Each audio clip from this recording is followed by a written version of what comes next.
Assalamualaikum dan salam sejahtera. Hari ini kita akan masuk bab yang baru iaitu bab yang ke-8 berkaitan dengan garis dan sudut. Dan hari ini kita akan menentukan dan menerangkan kongruenan tembereng garis dan kongruenan sudut.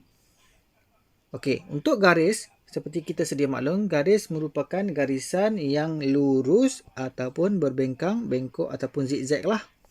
Okey, dan hari ini kita akan memfokuskan garisan lurus. Kemudian apabila awak ada satu titik, kemudian titik ini akan mempunyai dua garisan di mana apabila dua garisan ini bertemu dengan satu titik, maka terhasillah di antara itu satu sudut. Jadi antara kita panggil sudut. Kemudian di luar sudut ini kita panggil sebagai bucu. Okey, bucu. Okey, kita letak kat sini dua garisan tersebut. Kita letak kat sini adalah dua garisan di mana ini adalah garisan P. Kita bagi contoh P. Dan garisan yang pertama ini P dan Q. Dan garisan kedua ini adalah Q, R. So, daripada dua garisan ini, iaitu garisan yang pertama adalah PQ dan garisan kedua adalah QR bertemu dengan satu sudut yang di tengah-tengah itu adalah sudut Q dan mempunyai satu bucu dan sudut. Jadi bolehlah kita katakan bahawa sudut ialah ukuran antara dua garisan yang berkongsi bucu yang sama. Okey, saya bagi contoh adalah contoh kita letak huruf W. Okey, W. So apabila huruf W ini, huruf W ni kita ada dua, kita ambil tengok dua garisan. Kat sini garisan yang pertama dan garisan yang kedua, maka akan ada satu bucu di sini. Okey, dan sama jugalah ada bucu di sini. Sebagai contoh lagi adalah huruf A. Okey, sama juga apabila kita bertemu dengan dua garisan, ini garisan pertama dan ini garisan yang kedua, maka wujudlah satu bucu. Sama juga boleh hasilkan bucu kat sini juga. Okey. Okey, saya bagi contoh lagi adalah segi empat sama. Okey, segi empat sama. Lagi segi empat tepat di mana dia ada bucu, kita punya sudut 1, 2, 3 dan 4. So kita ada 4 sudut, maka jumlah bucu juga adalah sama. Jadi jumlah bucu sama juga dengan jumlah sudut yang ada di sini. Segi 4 sama. Okey, segi 4 tepat. Okey, sekarang kita tengok garisan ini. Okey, garisan ini kita namakan contoh kita namakan kat sini garisan A dan dan B. Okey, garisan ini sama juga garisan yang kedua ni adalah kita letak kat sini OP. Kemudian dia mempunyai saiz yang sama. Kalau sini 3 cm. Okey, sini pun 3 cm. Kita katakan sini adalah tembereng. Okey, tembereng garis kongruen. Okey, kongruen tu maksudnya adalah sama. Okey, adalah sama. Apa yang sama? Kita tengok sama dari segi saiz dan bentuk. Sama dari segi saiz dan bentuk. Dan lagi satu, awak kena ingat tembereng garis ditanda dengan menggunakan huruf abjad besar pada dua titik hujung tembereng garis itu. Contohnya macam saya letak ni, O dan B huruf abjad besar, O dan P huruf abjad yang besar. So jadi dua garisan ini dan saiz yang sama, bentuk yang sama, kita panggil tembereng garis kongruen. Okey, seterusnya kita tengok untuk sudut yang ditandakan melalui simbol. Kita letak kat sini. Okey, P Q dan R. Okey, jadi dua garisan ini bertemu titik yang sama iaitu Q akan menghasilkan sudut. Kita letak sini sudut.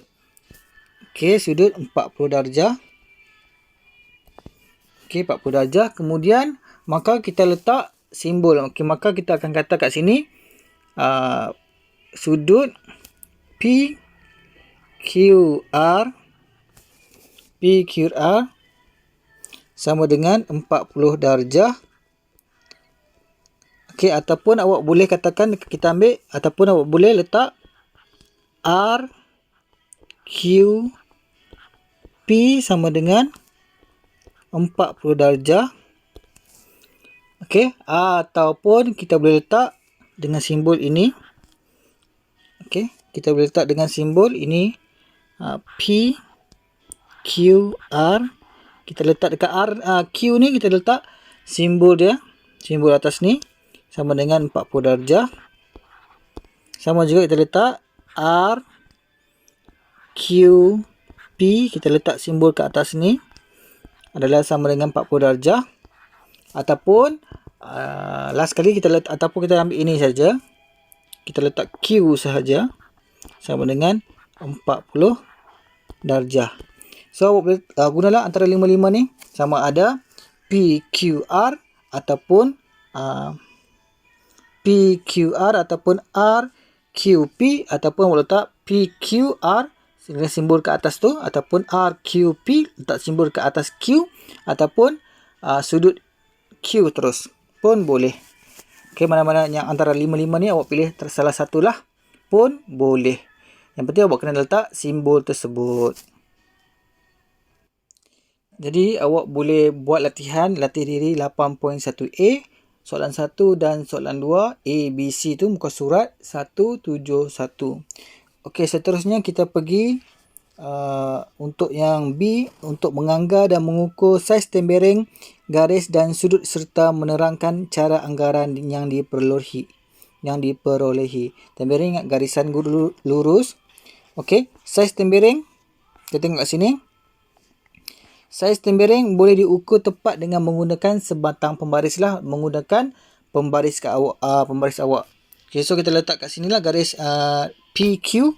Kita letak, kita boleh ukur kalau dekat sini garisan PQ, tembereng garis PQ ialah tepat adalah 6 cm.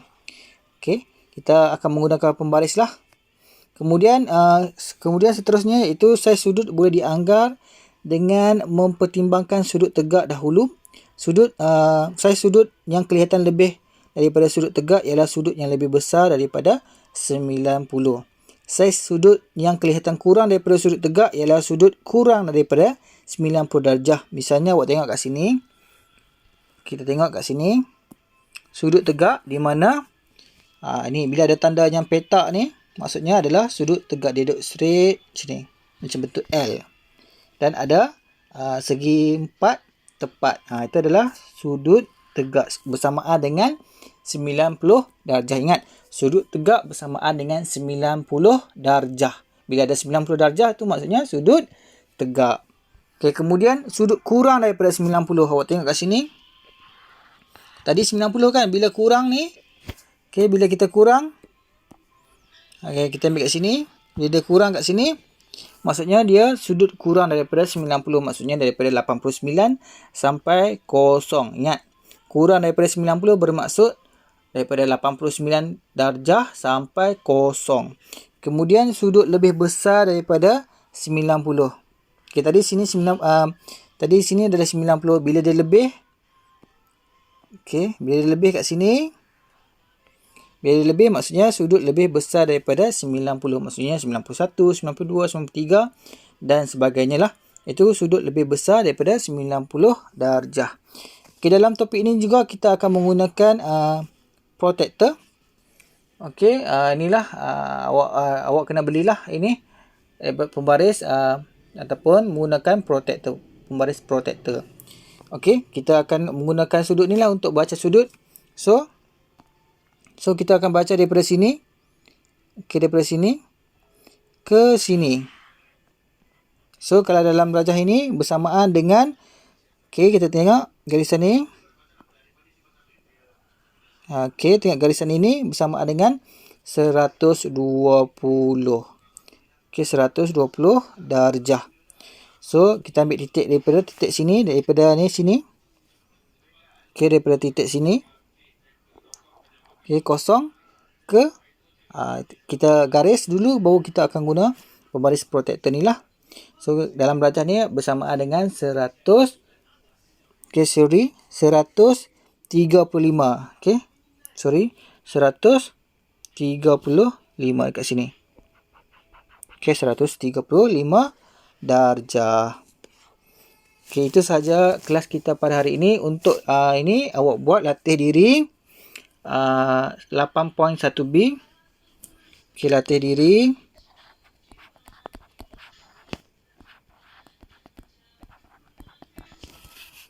.1b.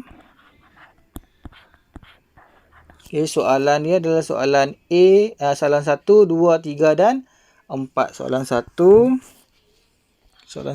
2, 3 dan 4. Untuk soalan 1, awak kena buat A dan B.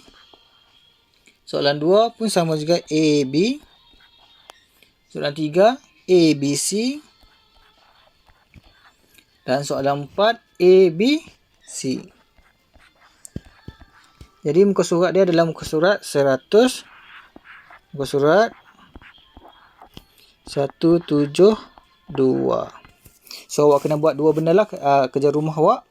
Okay, jangan lupa, so kita dah belajar hari ini berkaitan dengan apa itu garis, apa itu sudut. Ingat, garis adalah garisan lurus.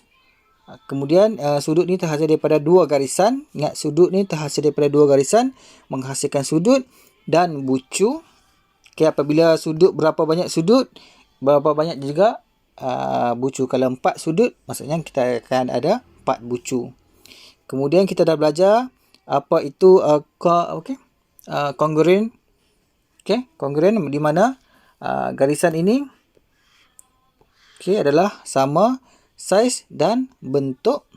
Kemudian kita dah belajar cara untuk membaca sudut, cara menulis sudut. Kemudian kita dah belajar cara untuk mengukur. Kemudian cara untuk menggunakan pembaris protektor. Macam mana kita nak membaca sudut tersebut. Itu saja kelas kita pada hari ini. Apa-apa awak boleh rujuk saya dalam WhatsApp. Kalau tidak faham, awak boleh rujuk saya kembali. Okey, kita sudahi dengan Assalamualaikum warahmatullahi wabarakatuh.